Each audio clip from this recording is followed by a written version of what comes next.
Baby cried from hunger. A stranger said, "Lord, my milk can save her." The sour smell of vomit had seeped into every corner of the house. It mixed with the odor of mildew from the peeling walls and the dampness rising from the cold cement floor. Helen Carson clutched Sophia to her chest, rocking her body in a mechanical rhythm that no longer brought comfort to mother or baby. 4 months old, and the girl weighed less now than when she left the hospital. The child's ribs showed through her translucent skin. Her cracked lips opened in a hoarse cry that no longer had strength, only desperation.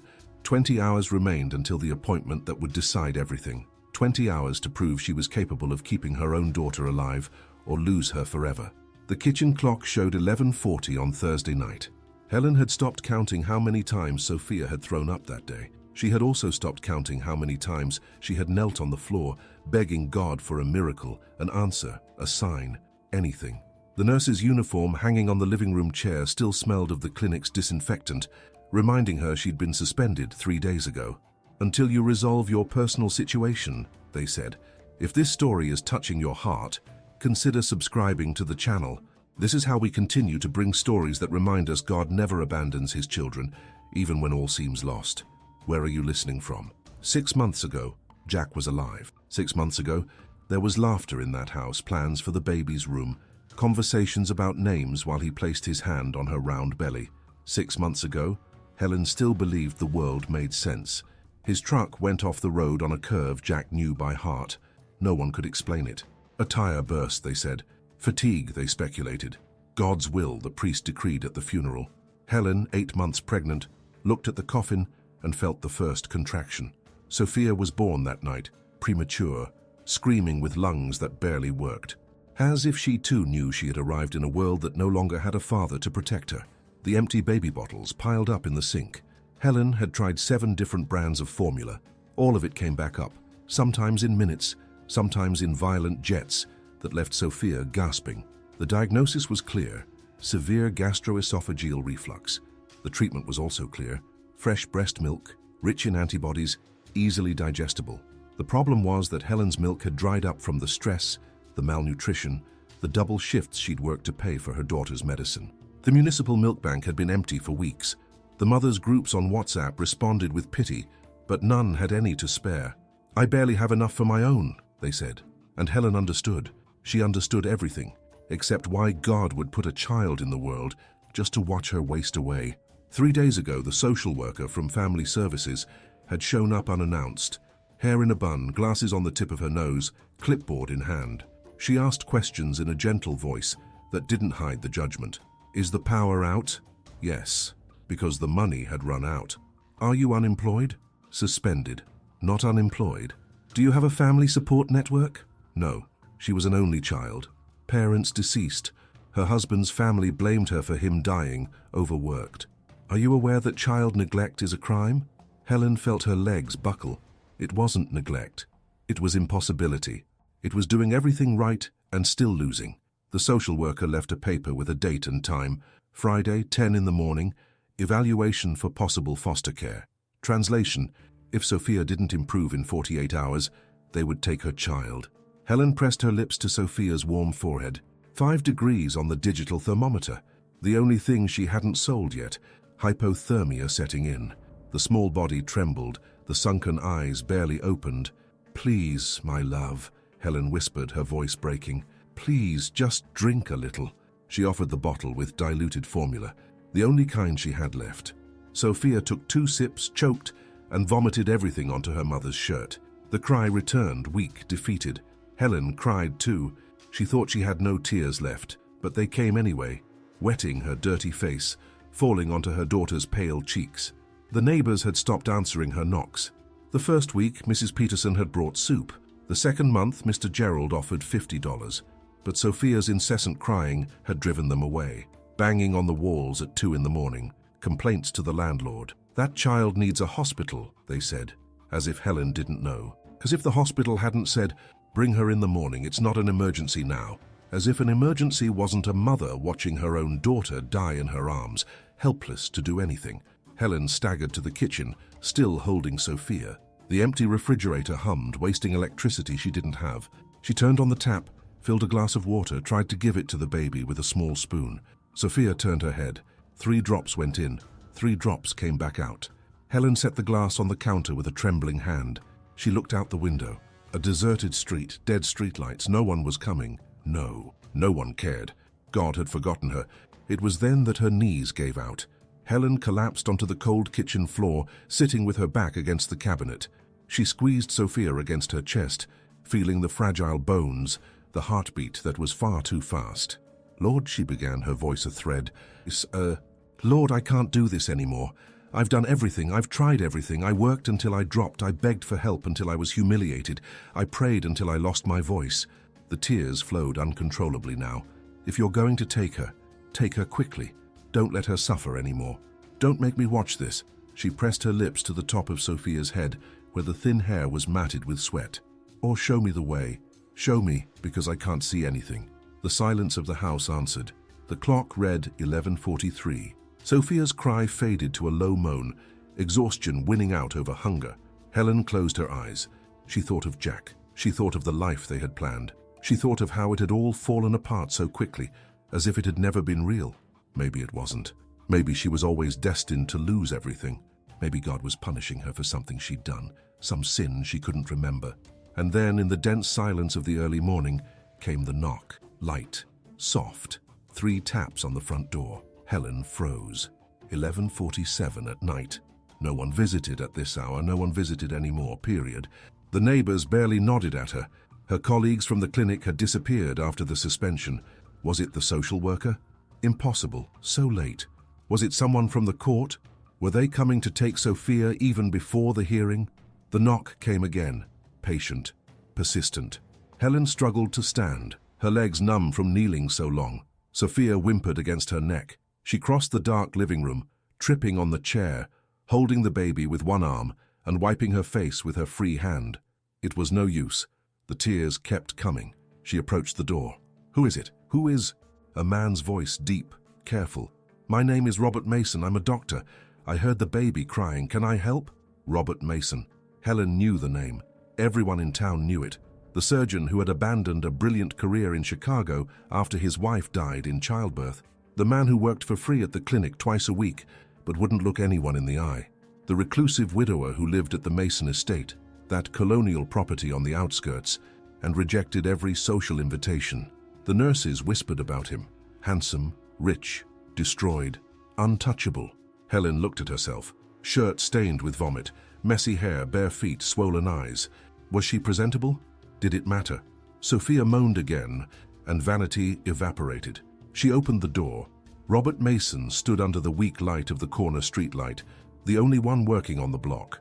Tall, broad shoulders under a wrinkled doctor's coat, unshaven, dark hair messy, dark eyes carrying the kind of exhaustion that sleep couldn't cure. He looked at Helen, then at Sophia in her arms, and something crossed his face. Pain, recognition, memory. His hands, large and steady, clenched into fists at his sides. "How long since she's eaten?" His voice came out rough, as if he hadn't used it in a long time. Helen tried to answer, but a sob choked her. She's going to die. I can't feed my daughter." The words came out naked, without pride, without shame, just the raw truth. Robert stood frozen, staring at the baby, who barely moved. Helen saw him swallow hard, saw the tremor that ran through his shoulders. She saw him extend his hands. "Give her to me." Helen recoiled instinctively, her arms tightening around Sophia. She didn't know this man. It didn't matter who he was. Didn't matter that he was a doctor. Sophia was all she had. Robert noticed, nodded slowly. "I know." His voice softened. "I know what it's like to be afraid of losing. I know what it's like to watch someone you love slip away and not be able to hold on." He took a deep breath. "I'm a doctor, Robert Mason. I work at the clinic on Tuesdays and Thursdays. You've probably seen me." Helen remembered vaguely. A man in a coat who walked the halls too quickly, who treated patients with clinical efficiency, but zero warmth, who left before anyone could try to make conversation. She nodded slowly. "Please," Robert said, and there was something broken in the word. "Let me try." It was the try that convinced her. Not "I'll save her," not "trust me," just try. Honest, human. Helen took a step forward, still hesitant. Robert held out his hands again, and she saw how they trembled slightly.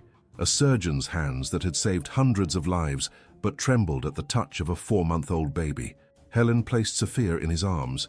The baby's tiny finger closed around the fabric of his coat, gripping with the desperate strength of someone drowning. Robert froze, his eyes fixed on that fragile hand. Helen saw his expression crumble, just for a second, but it crumbled. She saw the raw pain, the endless grief, the wound that wouldn't heal, and she understood. He had lost too. He also knew what it was like to have empty arms when they should have been full. Robert entered the house without asking permission. Helen closed the door behind him. He went straight to the sofa, laid Sophia down, took his phone from his pocket. The flashlight illuminated the baby's pale face. He examined her with precise, professional movements, opened her mouth, looked at her throat. He felt her swollen belly, pressed her small chest, counting heartbeats. His face remained impassive, but Helen saw his jaw tighten. "Severe dehydration," he said without looking at her. "Hypothermia starting. Critical malnutrition." A long pause. "How long has she been like this?" "Since she was born. 4 months." Helen pulled over the chair, sat because her legs wouldn't hold her anymore. "Reflux. She vomits everything. I tried 7 types of formula. The milk bank was empty. I begged in mothers' groups." Her voice failed.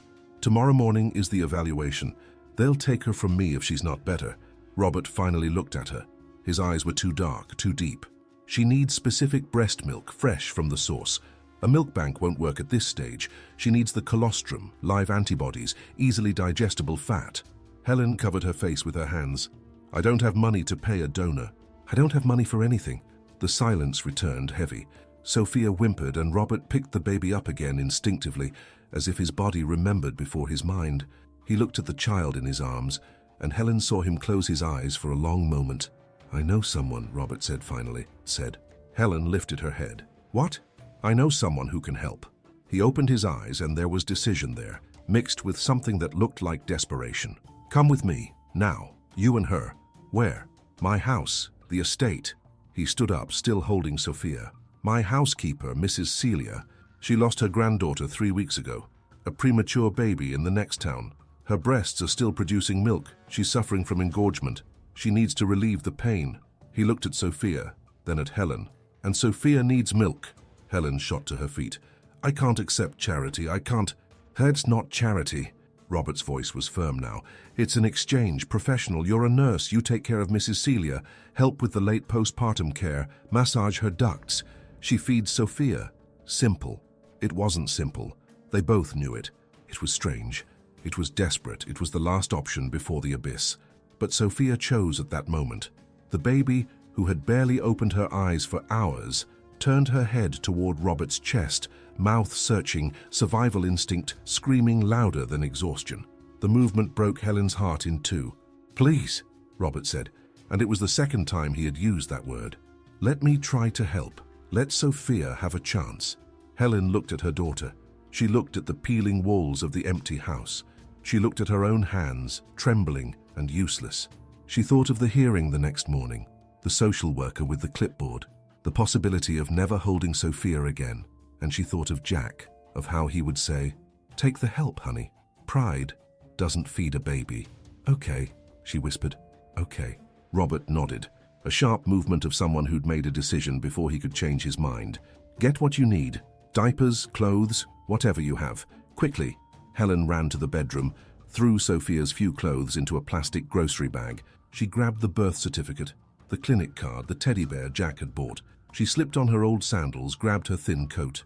When she returned, Robert was at the door, Sophia still in his arms, looking out at the dark street. His truck was parked out front, the back tire flat. "I was changing the tire when I heard the crying," he explained. "That's why I stopped here." Helen looked at the flat tire, looked at Robert, looked at Sophia, and she felt something stir in her chest. Not hope, not yet. It was too soon for hope, but a sliver, a possibility, a maybe. They got into the truck. Robert drove fast but safely, one hand on the wheel, eyes on the road. Helen held Sophia in the back seat, her fingers trembling on the baby's warm forehead. The town was asleep, windows dark, streets empty. They crossed the downtown area, took the dirt road that led to the estates on the outskirts. 15 minutes later, the headlights illuminated an iron gate with the Mason family crest. Robert honked twice. The gate opened. The estate appeared like an apparition, a 2-story colonial house, white walls, clay-tiled roof, porches with columns, manicured gardens, lights on at the entrance. Robert stopped in front of the porch steps. Before he could turn off the engine, the door opened. An elderly woman appeared, white hair in a bun, wearing a blue satin robe, her face marked by age and kindness. Mrs. Celia. She came down the steps, leaning on the railing, eyes wide, when she saw Robert getting out with a baby in his arms. "Robert? What?" "Mrs. Celia." He got straight to the point. "The baby is malnourished, dehydrated, severe reflux.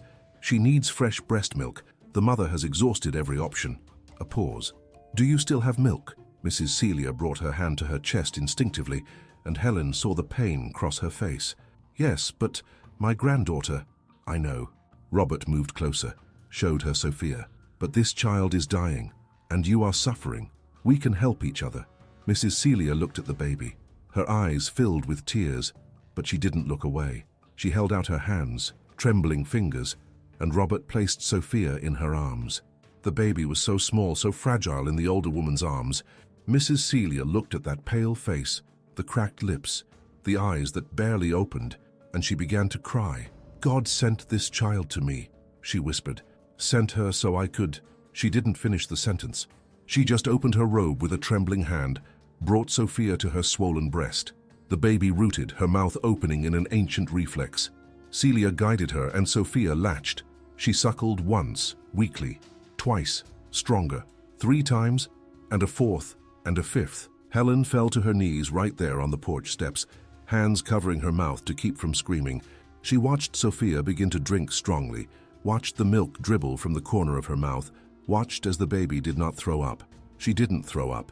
For the first time in 4 months, the milk stayed down. Helen sobbed, a sound that was a cry and a laugh and a prayer all at once.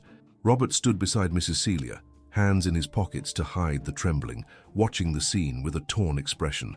The housekeeper smiled through her tears, rocking Sophia gently as the baby nursed, life returning, one swallow at a time. "Stay here," Robert said suddenly, his voice rough. Helen looked up, confused. "You and her. Stay until Sophia is strong. Mrs. Celia needs to nurse to relieve the pain in her breasts. Sophia needs the milk. Stay." "I can't," Helen began, but he interrupted her. "You can. You'll take care of Mrs. Celia. It's a job. Professional." The lie came out awkwardly, but it was necessary. "Please." Helen looked at Sophia, whose cheeks were already less sunken, whose eyes were starting to close not from exhaustion but from fullness. She looked at Mrs. Celia, who held the baby like a treasure. She looked at Robert, who waited for her answer with a tight jaw and pleading eyes. "Okay," she whispered again. "We'll stay." Robert nodded, breathing deeply as if he'd been holding his breath too long. Mrs. Celia smiled. Sophia fell asleep, nursing, finally at peace. And Helen, kneeling on the steps of a strange house in the middle of the night, felt for the first time in months that maybe, just maybe, God hadn't forgotten her after all.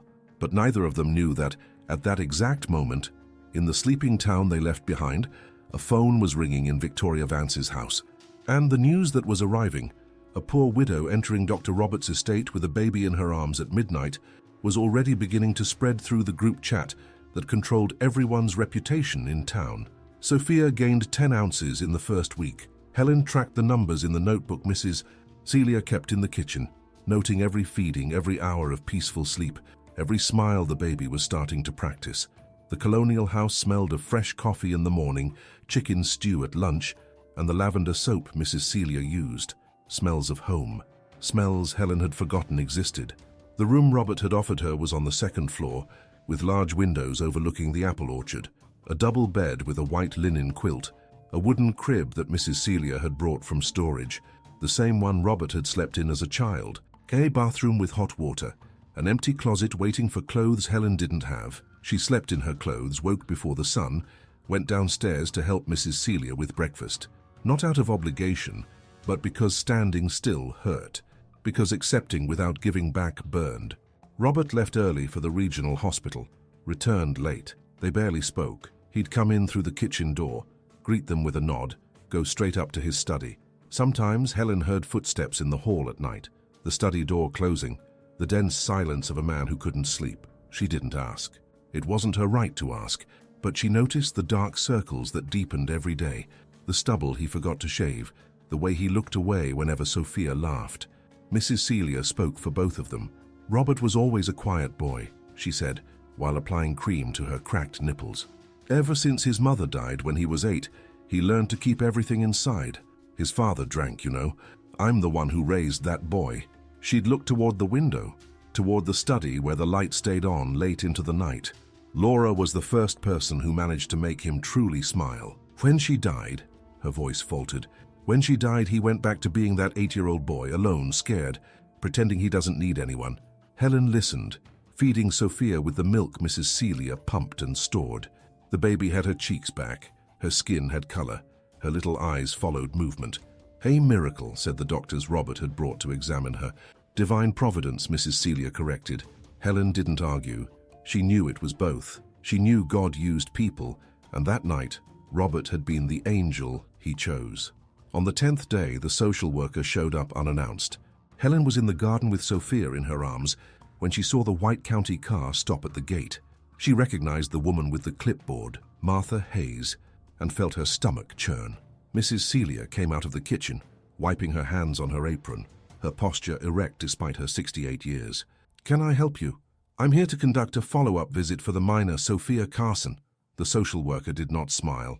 "We received a report of an irregular situation." "A report?" Helen stepped closer, holding Sophia tighter. "What report?" The woman consulted her clipboard. "Minor under the care of a single man with no relation. Unemployed mother residing on private property without proof of employment. We need to verify living conditions, food, and safety." She raised her eyes.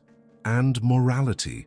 The word landed like a slap. Helen felt the blood rush to her face, not from shame but from anger.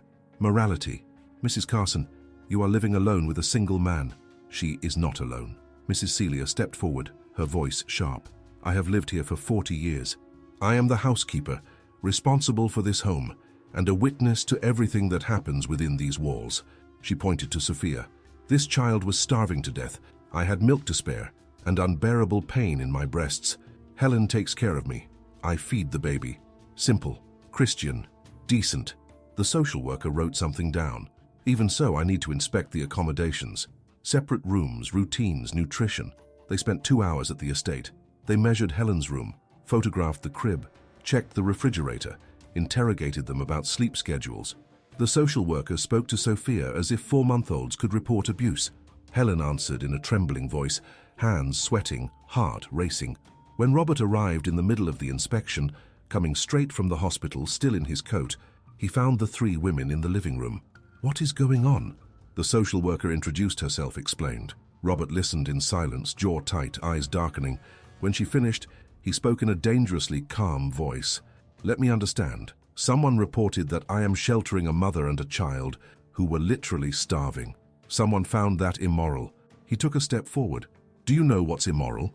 An entire town turning a blind eye while a widowed nurse works herself to death, begs for help and is ignored, watching her own daughter waste away. That is immoral." "Dr. Mason, I understand your position, but there are protocols." "Protocols?" Robert laughed humorlessly. "Sophia has gained nearly a pound in 10 days. She is healthy, happy, and safe. But someone is worried about morality." "Who filed the report?" The social worker hesitated.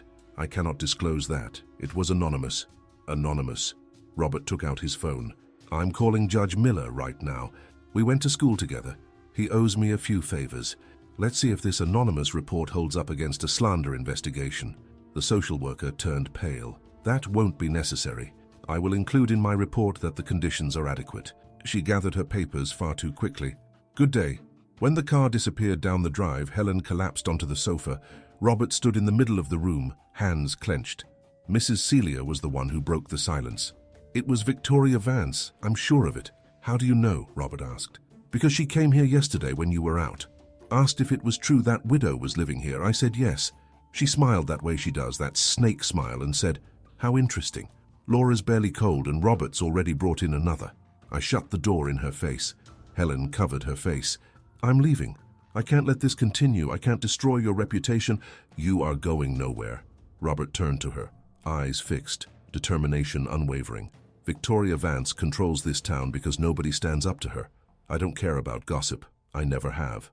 But I do." Helen stood up, Sophia still in her arms. "I care because Sophia needs to grow up in a community. She needs school, friends, church.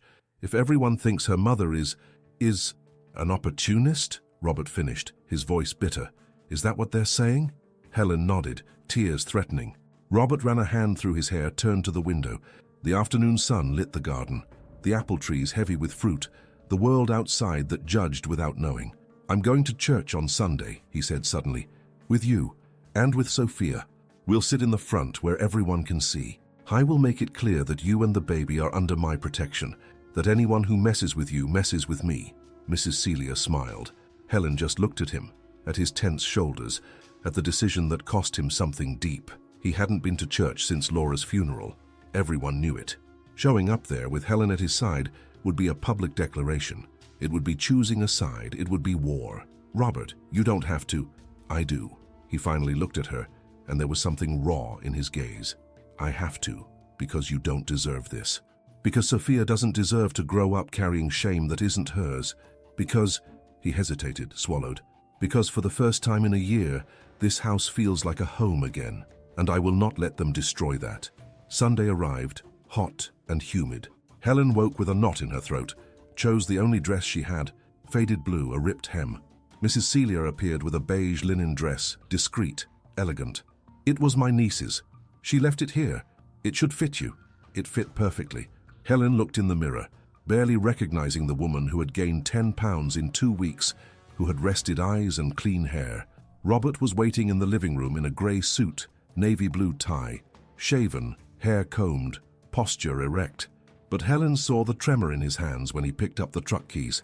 She saw him swallow hard when Sophia laughed in the baby carrier. She saw the pain he carried everywhere, invisible to those who didn't know to look. Our Lady of Conception Church was downtown, a 300-year-old building. The parking lot was full, families climbing the main steps. When Robert stopped the truck, the silence was immediate. Heads turned, elbows nudged, whispers began. Helen held Sophia tighter, her legs weak. Robert walked around, opened the door for her, offered his arm. Breathe, he whispered. I'm right here. They walked up the steps together. People moved aside, clearing a path, but their stares were knives. Helen heard the whispers, not the words, but the tone. Judgment, condemnation, disgust. They entered the church. The front pew empty as always. No one dared sit so close to the altar. Robert guided Helen there. They sat. The silence behind them was deafening. The service began. Father Michael, 70 years old, hands trembling, voice still firm. He saw Robert, saw Helen, saw Sophia. He hesitated. He continued. The reading, the gospel, the homily on charity. Helen barely heard, concentrating on breathing, on holding Sophia, on not falling apart. It happened in the middle of the sermon. Victoria Vance stood up, 4 rows back, silk pink dress, lacquered hair, pearl necklace. She looked at Helen with visible contempt, gathered her purse, signaled to her husband. They stood. 6 people in the pews around them stood up too. They left through the side of the church, heels echoing on the stone floor, the door closing with a slam. The priest stopped speaking. The congregation fell silent. Helen felt the tears burn, but they didn't fall. Robert sat motionless, jaw set, eyes fixed on the altar. It was Mrs. Celia who stood up. She was 3 rows back, having entered separately so it wouldn't look planned. She advanced down the aisle, the dull thud of her cane on the stone, and walked up to the front pew. She sat down next to Helen. She took her hand. Anyone who dares to judge this young woman, Mrs. Celia said loudly, her voice echoing in the nave, can come speak to me afterward. I'll tell you the truth. I'll tell you how she cared for my sister with cancer for free, how she cleaned festering wounds without complaint, how she held a dying old woman's hand at 3 in the morning because no one else would stay. She squeezed Helen's hand. This woman is sent by God, and anyone who speaks ill of her speaks ill of Jesus. The priest cleared his throat. Let us continue. But the damage was done. In the parking lot after the service, Helen saw the groups. Victoria in the center of one, speaking loudly, gesturing. Other ladies around her agreeing, looking toward Helen with expressions ranging from pity to contempt. Robert kept his hand on Helen's back, guiding her to the truck, a human shield against the stairs. It was on the way back that Sophia started to cough. A dry, hoarse cough that evolved into shortness of breath within minutes. Helen screamed for Robert to pull over, took the baby out of the carrier. Sophia's lips were turning blue. Robert slammed the accelerator, called the hospital on speakerphone. Bronchiolitis, he said to Helen, his voice tense but controlled. She's going to be okay. But when they reached the hospital, when the doctors took Sophia from Helen's arms, when the emergency room doors swung shut with the baby on the other side, Helen fell to her knees on the cold hallway floor. She cried as she hadn't cried since Jack's funeral. She cried for everything, for the humiliation in the church, for the social worker, for Victoria Vance, for Sophia struggling to breathe, for destroying Robert's life just by existing. Robert knelt beside her. He said nothing. He just stayed there, a solid presence, his hand on her back. And Helen understood in that moment that she was in love with this man. She understood and felt terror, because falling in love meant expectation. It meant hope. It meant the possibility of losing again, and she couldn't bear to lose again. If this story is moving you, leave a like. Would you have done what Helen did? Would you stay knowing the whole town was judging you? Or would you protect your heart and leave? 3 hours later, the doctor came out. Sophia was stable, but she would need to be hospitalized for 72 hours for observation. Helen could stay with her. Robert could visit during permitted hours. They entered the pediatric room together, found Sophia in a hospital crib, oxygen in her nose, an IV in her arm. The baby was sleeping, her chest rising and falling with difficulty, but rising and falling, alive. Helen sat in the chair beside her, took Sophia's small hand. Robert stood at the foot of the crib, looking at the baby with an expression Helen couldn't decipher. He stood like that for a full minute, 2, 3. Then he spoke, his voice low, broken. "This is how my son looked. Same crib, same oxygen, same skin color." He closed his eyes. "Laura had eclampsia. They had to do an emergency C-section. He was born, cried once, then stopped. I was in the operating room, in scrubs, watching my son die, unable to do anything. Laura died an hour later. Hemorrhage, I held them both. I held. My son in one arm, my wife in the other. Dead. And I, a cardiovascular surgeon, couldn't save either of them." Helen didn't breathe, didn't move. Robert opened his eyes, looked at Sophia. "When I saw your daughter that night, I thought God was punishing me again. I thought I was going to have to watch another child die in my arms. But she survived. She's surviving. And His voice failed. "I don't know whether to be grateful or afraid. Because if she dies, Helen, if Sophia dies, I won't survive it again. And neither will you. And it's not fair. It's not fair for God to give hope just to rip it away." Helen stood up, walked around the crib. She stood in front of Robert, forced him to look at her. "Sophia is not going to die. She is strong. She's a fighter, just like her father, just like me. And God didn't bring us this far to give up now. How do you know?" "Because I know." Helen held his face with both hands. "Because your tire went flat right in front of my house, at that exact hour. Exactly when Sophia had less than 24 hours before she was taken from me. Do you think that was chance?" Robert covered her hands with his, large, warm, trembling. "Helen." The door opened. A nurse entered, stopping when she saw them. "Sorry to interrupt. Dr. Mason, there's an urgent message. Your housekeeper called. You need to return home immediately." Robert and Helen exchanged a look. He ran out. Helen stayed with Sophia, her heart pounding, a bad feeling in her stomach. 2 hours of silence. 3. Her cell phone rang. Unknown number. "Hello? Helen, it's Mrs. Celia." Her voice was strained. "You need to know." Victoria spread it in her group chat. She said Robert is financing you, that you sold yourself, that Sophia is bait to catch a rich man. She said she's going to the judge to demand a re-evaluation of custody, that she will prove you're an unfit, immoral, dangerous mother. Helen felt the floor disappear. She can't. She can. And she will. Her husband is a councilman. He has influence. Helen, Mrs. Celia hesitated. Robert is here in the kitchen. He's not speaking. He's just sitting, staring at the wall. I've never seen him like this. Not even when Laura died. Helen hung up with a trembling hand. She looked at Sophia, sleeping, oblivious. She looked at her own reflection in the dark hospital window. A woman in a borrowed dress with no money, no home, nothing but a sick baby, and a heart that couldn't take breaking anymore. And in that moment, she made a decision.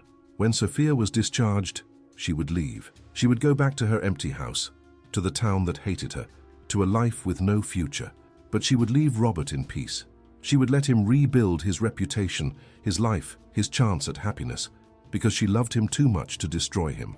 But what Helen didn't know was that, at that exact moment, in the emergency room 3 floors below, a car accident had brought in 3 victims in critical condition, and one of them, unconscious and bleeding, carried documents in her purse that would change everything. Emails, receipts, proof that the social worker who had inspected Helen's case had been bribed by Victoria Vance to forge the report. The truth was about to explode, and neither Helen nor Robert was prepared for what came next. The ambulance siren cut through the hospital's silence at 3 in the morning. Helen was dozing in the chair beside Sophia's crib when the noise woke her. She heard running in the hallway, doctors being paged overhead, the controlled chaos of a major emergency. She paid it no mind. She went back to holding her daughter's hand, who was breathing better now, the oxygen already reduced by half. At 6 in the morning, Mrs. Celia appeared at the door. Her face was grey, her eyes red. Helen jumped to her feet. What happened? An accident on the highway, 3 victims. Mrs. Celia entered, closed the door. One of them is Martha Hayes, the social worker who came to the estate. Helen's stomach dropped. Is she alive? Emergency surgery, critical condition. But Helen, Mrs. Celia took a manila envelope from the bag she carried. The police found this in her car. Documents, printed emails, receipts. It was all thrown on the back seat, scattered by the impact. The police chief is Robert's cousin. He called him an hour ago. She held out the envelope. Read. Helen took it with trembling hands. She opened it. The first page was a printed email. Sender Victoria Vance, recipient Martha Hayes. Subject, urgent service, discreet compensation. The contents chilled her blood.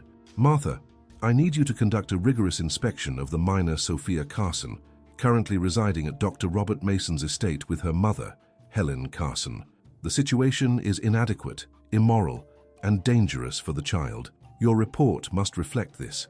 In exchange, my husband will approve the extra funding for your department that has been stalled for months. I await confirmation. Helen flipped through the pages.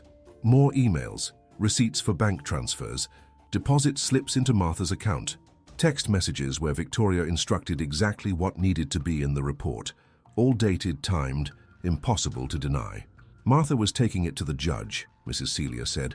Robert spoke with the chief. She had a crisis of conscience after the inspection, saw that Sophia was healthy, happy, well cared for. She felt guilty. She gathered all the proof of the bribe she was going to report Victoria this morning. That's why she crashed. She was driving in the middle of the night, coming back from the next town where she lives, driving straight to the police station here.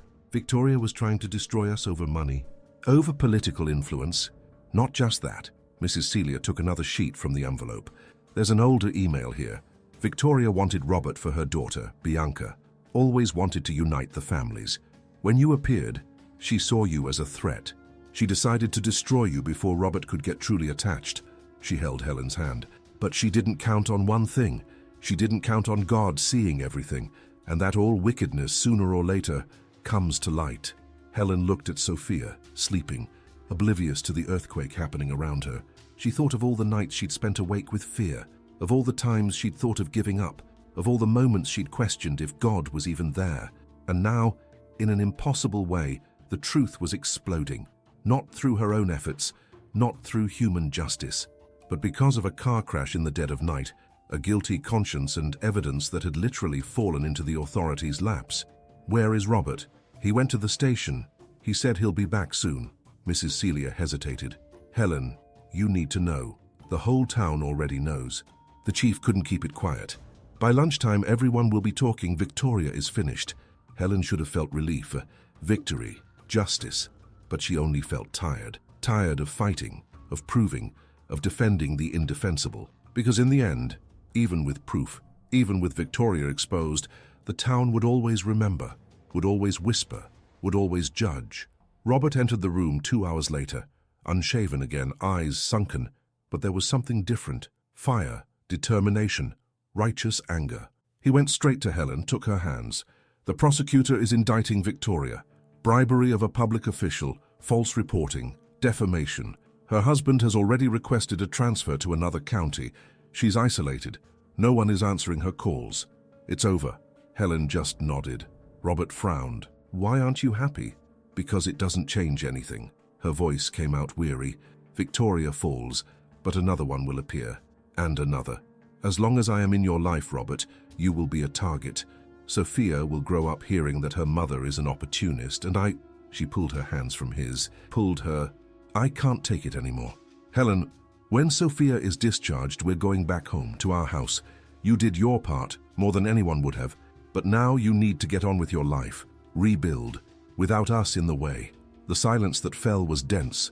Robert stood still, processing, understanding what she was saying. When he spoke, his voice was hoarse. "And what if I don't want to?" Helen forced a smile. "You will. In a few months, when your reputation is back, when you meet someone suitable, someone who doesn't bring trouble, you'll be grateful. Someone suitable." Robert laughed humorlessly. "You think I want suitable? You think I spent the last year alone because no one suitable came along?" He took a step forward. "I was alone because I was dead inside, because operating was mechanical, breathing was automatic, but living had stopped when Laura died." Another step. "Until that night, until I heard Sophia crying, until I saw you at the door, desperate, broken, but still fighting, still believing, still praying to a God who seemed deaf." Helen felt the tears burn. "Robert, don't do this." "Do what?" "Tell the truth." He was too close now, eyes locked on hers. "The truth is, Sophia saved me as much as I saved her. The truth is, you brought life back into that house. The truth is, for the first time in a year, I wake up and I want to be awake. I come home from the hospital and I want to come home. I breathe and I feel the air actually go in." He held her face with both hands, his thumbs wiping away the tears that fell. "The truth is that I love you. I love you. I love Sophia. I love the mess, the chaos, the judgments, all of it. Because for the first time since Laura died, I feel something." Helen sobbed. "You don't love me. You love the idea of not being alone. You love Sophia because she reminds you of your son. But me? I'm just the mother who came with the package." "No." Robert pressed his forehead against hers. "You are the woman who knelt on the cold kitchen floor and begged God to take her daughter before she suffered. You're the woman who accepted help, even when it cost your pride, because you loved your daughter more than yourself. You're the woman who endured public humiliation, with her head high to protect Sophia." He kissed her forehead, a soft, reverent gesture. "You are the strongest woman I have ever met, and I love you, not out of obligation, not out of pity, but because my heart had forgotten how to beat, and you taught it how." Helen grabbed his coat, buried her face in his chest and wept. She wept for everything. For Jack, for Laura, for Sophia, for the two of them, for everything they had lost and everything they had gained. For a God who wrote straight with crooked lines, who pulled them from the abyss at the last second, who turned tragedy into a miracle. Sophia chose that moment to cry. Not a cry of pain, but of hunger. A good cry. The cry of a healthy baby wanting to eat.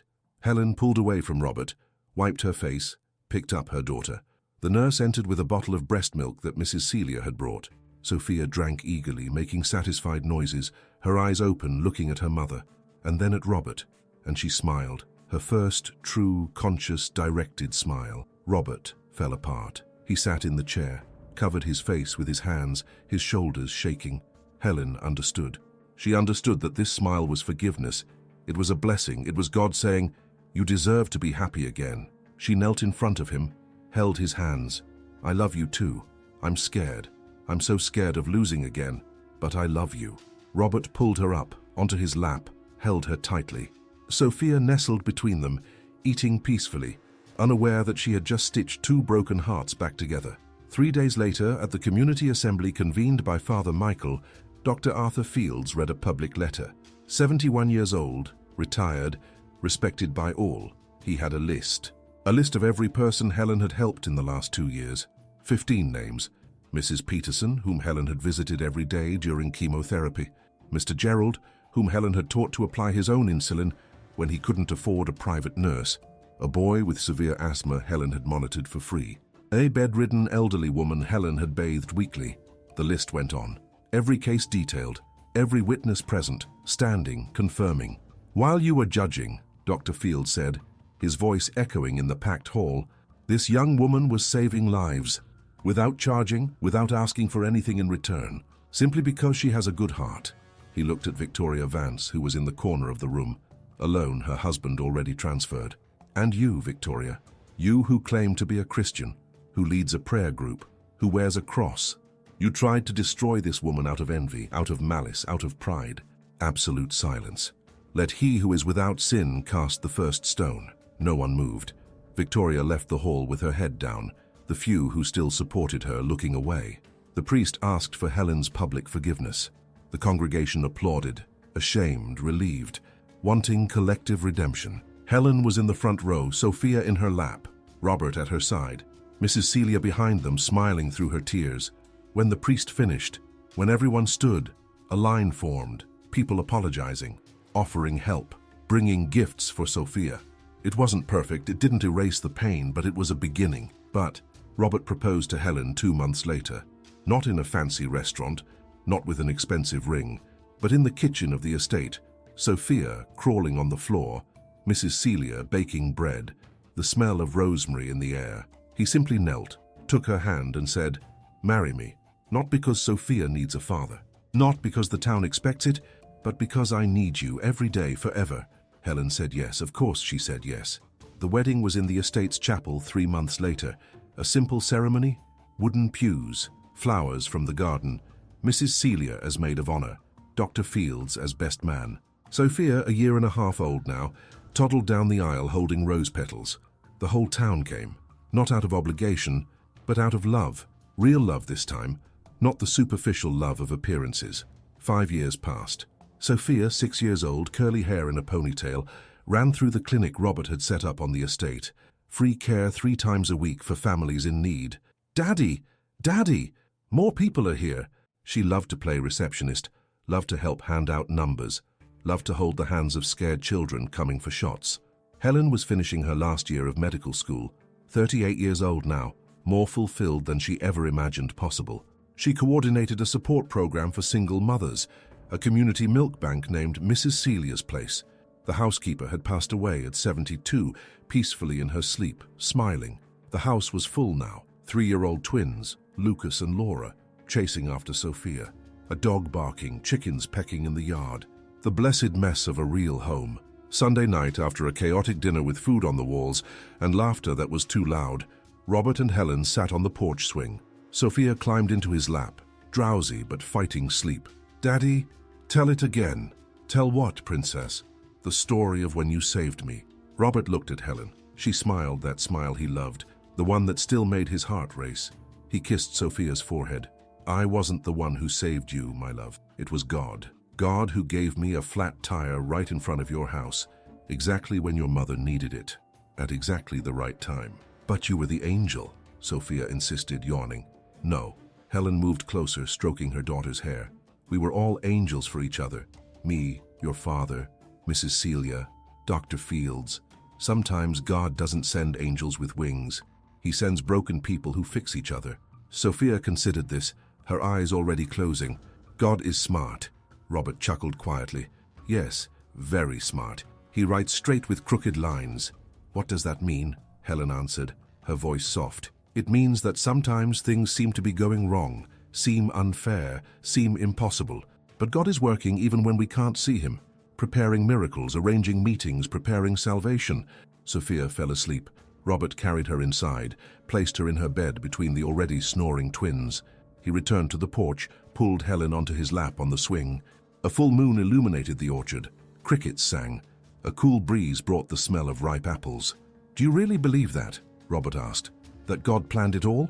Helen rested her head on his shoulder. "I do, because a tire doesn't go flat at the exact right second. Because Mrs. Celia doesn't lose her granddaughter the exact week Sophia needed milk. Because an accident doesn't reveal evidence in the exact hour before Victoria destroyed me." She turned to look at him. "I believe it because God gave me you, and there is no greater coincidence than that." Robert kissed her. A slow, deep, grateful kiss. The kiss of someone who had known death and chosen life, who had lost everything and gained more, who had been broken and was mended with gold, more beautiful in the cracks. "I love you," he whispered against her lips. "I love you," she answered. "And I thank God every day for that flat tire." They stayed there, rocked by the swing, until the stars multiplied in the sky. Inside the house, children slept safely. In the town cemetery, 2 graves side by side, Jack and Laura, rested in peace, knowing that those they left behind had found happiness again. And somewhere between heaven and earth, God smiled. Because sometimes when all seems lost, when the crying lasts through the night, when faith falters and strength runs out, God is just preparing the miracle. He is just orchestrating the impossible. He is just flattening the right tire on the right street at the right time, so that 2 broken souls can meet, so that a baby can be saved, so that love can bloom where there was only pain, so that the story ends not with an ending, but with a new beginning. And this is the story of how a baby's cry in the dark of night saved 3 lives at once, how God used hunger, desperation, and a flat tire to write a story of redemption, how faith, when it seems smallest, is when it is closest to the miracle. Sophia was right. God was smart, and he never ever abandons his children.